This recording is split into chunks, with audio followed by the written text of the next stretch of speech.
Victoria Elizabeth Mary Stafford, better known as Tori Stafford. Born on July 15, 2000, in the town of Goodstock, Ontario, Canada, she was the second child of Rodney Stafford and Tara MacDonald, who had previously welcomed a baby boy named Dan Stafford. Tori's family faced significant challenges, as her parents' relationship was highly complicated, leading to their separation in 2002 due to both having substance abuse problems. While Rodney successfully entered a detoxification program, Tara was unable to overcome her drug dependency. Tori and Darren lived with their mother after the divorce, despite their living conditions not being ideal. The beautiful girl with brown hair, a charming smile, and bright eyes was cheerful, outgoing, and affectionate. She enjoyed typical activities for her age, such as playing with friends and attending school. Tori also loved going to the movies and watching shows related to ballet, dance, and acting. Her deep affection for animals, especially dogs, led her to frequently ask Tara for a puppy. Although Tara wanted to surprise her daughter with a pet, she struggled financially and had been seeking help from others to find a dog suitable for a home with 2 children. Unfortunately, her efforts had not yielded much progress. April 8, 2009, began as an ordinary day for the little girl. At approximately 7:45 a.m., she left for school with her brother, and they arranged to meet after school to return home together, as they usually did. Tori and Darren were very close and protective of each other due to the circumstances they had endured. Their personalities contrasted. While Darren was more reserved and shy, Tori was the one who encouraged him to play and embrace childhood without being overshadowed by the sadness their situation sometimes brought. On that day, like every other, the children planned to go home together at 3:30 p.m. Darren waited for Tori outside the school grounds, but when her classmates asked him to join them for a moment, he agreed, thinking it would only take a few minutes. When he returned to the spot where he always met Tori, she was not there. When Darren returned home and realized that Tori was missing, he expressed his concern to Tara, who attempted to reassure him by suggesting that his sister was probably with friends. However, this did not convince Darren, who quickly grabbed his bicycle and began searching neighboring houses. Meanwhile, Tara called Tori's grandmother to check if Tori was with her, but she was not. After receiving the call, the grandmother became very worried, as did Darren. Instead of contacting the authorities immediately, Tara stayed at home. It was Tori's grandmother who alerted the authorities at 6 p.m. Within minutes, officers arrived at Tara's house and began questioning her. They were shocked that she had not filed a report sooner, especially considering her daughter had been missing for hours, an inexplicable situation, given that the school was only a few blocks away. As investigators discovered that Tara was unemployed and had a history of drug addiction, she became the first suspect on the police's list. An intense search for Tori was initiated, not only by the authorities but also by neighbors and friends. Rodney quickly got involved upon hearing the devastating news of his daughter's disappearance. When word spread that Tori had not returned home, the school closed its doors for several days. During this time, teachers joined the search efforts, putting up posters with Tori's picture and description. Dozens of community members participated in the search, distributing flyers all over the city and asking passers-by if they had seen her. Despite their tireless efforts, there was no sign of Tori. No one seemed to have seen her.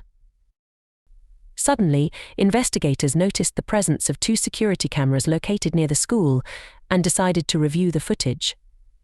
To their surprise, they clearly saw Tori exiting the school at 3:30 p.m., where she was approached by a woman with whom she engaged in conversation, appearing completely at ease and without any trace of fear, suggesting that she may have known her. Afterward, they walked hand in hand towards a vehicle, by which time the media had already become aware of the girl's mysterious disappearance. They were prepared to assist by broadcasting the recordings on various television channels in hopes that someone might recognize the woman who had taken the girl. Tara once again found herself under scrutiny from the authorities. Although the cameras did not capture the woman's face, her physical characteristics bore a striking resemblance to those of Tori's mother. Additionally, while Rodney actively participated in the search efforts, he also emerged as a public figure by giving multiple interviews to the media alongside Tara. This was notable given that their relationship as co-parents was reportedly strained. A stark contrast emerged between their attitudes. While Rodney expressed his pain and anguish, Tara remained impassive, showing little emotion regarding the situation. This discrepancy sparked a significant public outcry, leading to harsh criticism directed at Tara.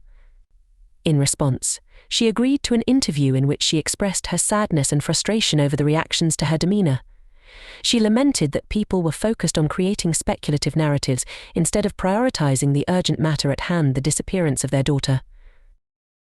Despite their differences, including public arguments, Rodney supported Tara during a media statement, emphasizing that their only wish was to bring Tori back.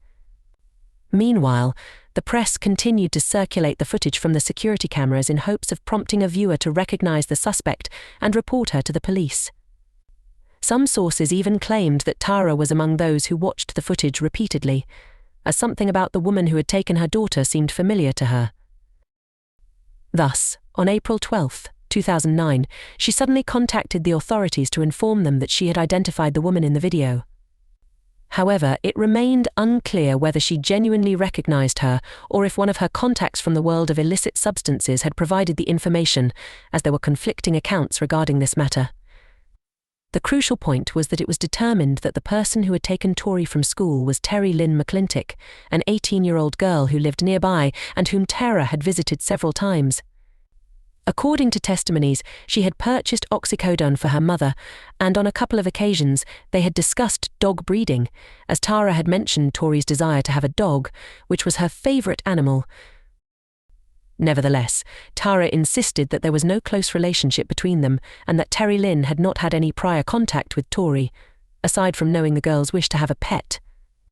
Tori had experienced a tumultuous childhood marked by parental abandonment and abuse, which significantly affected her life. As a consequence, Tori Lynn was raised by her adoptive mother, Carol McClintock, who worked as a dancer in some nightclubs.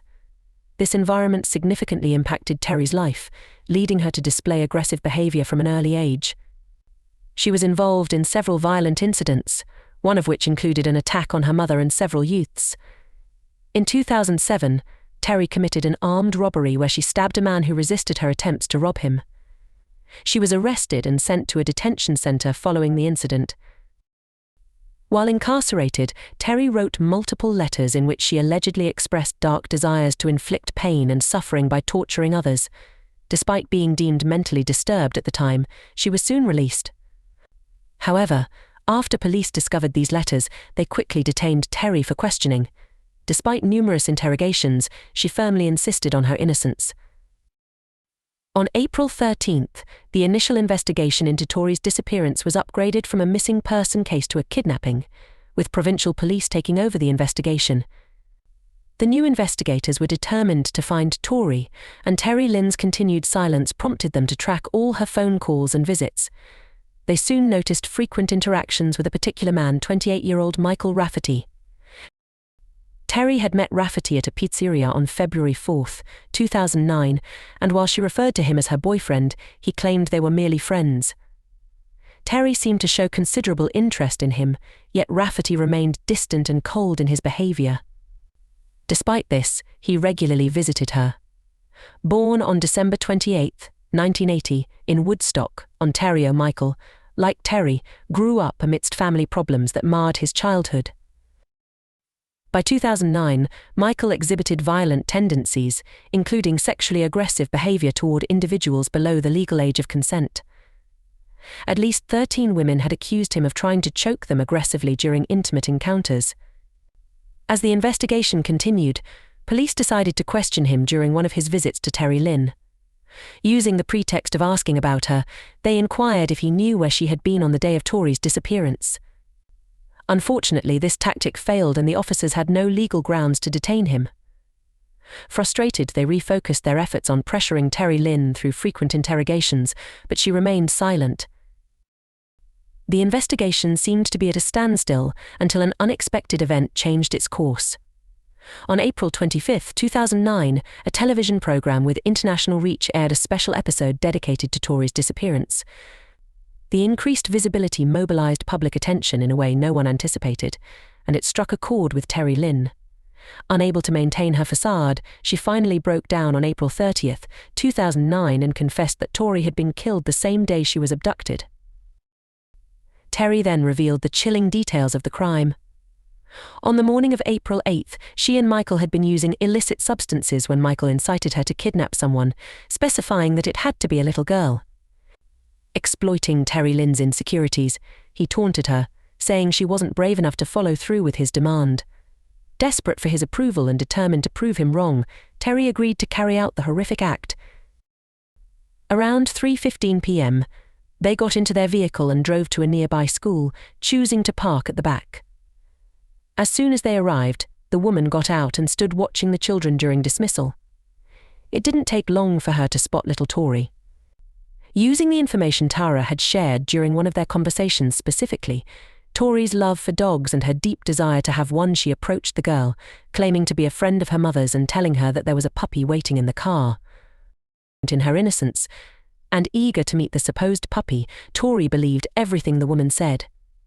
She took her hand and, without hesitation, walked with her to the vehicle, where Michael suddenly grabbed the girl and forcefully pulled her into the car. The couple then drove approximately 130 kilometers north, listening to the radio, expecting that someone had seen them and that the news of the abduction would break. However, nothing was reported, so they continued driving confidently. Before reaching their final destination, they made 2 stops, one at a gas station and the other at a department store. At the department store, Terry Lyne got out of the car while Michael stayed with Tori. She purchased a hammer, garbage bags and tape. Afterward, they continued driving to a secluded field. Although Terry Lyne knew all too well what Michael's dark intentions were, she still got out of the vehicle, leaving the little girl completely defenseless. According to Terry, while she turned her back on the situation, she heard Tori's heart-wrenching cries for help. Suddenly, Michael exited the car, and at that moment, Terry looked away as the young girl begged through her tears for someone to take her hand and rescue her. Terry tried to justify her horrific actions by saying that she knew from the start what was going to happen and that she didn't intervene because she didn't want to witness the atrocity. After a while, Michael returned to the car, having unleashed his perversion and cruelty on Tori. Then, the woman covered Tori's head with a bag and struck her with the hammer, ending her life. Together, they buried the child's body. Back in the city, Michael made many promises to Terry Lyne, assuring her that they would be together forever and that the police would never uncover their crime. After hearing Terry's chilling confession, the officers immediately arrested Michael at his residence.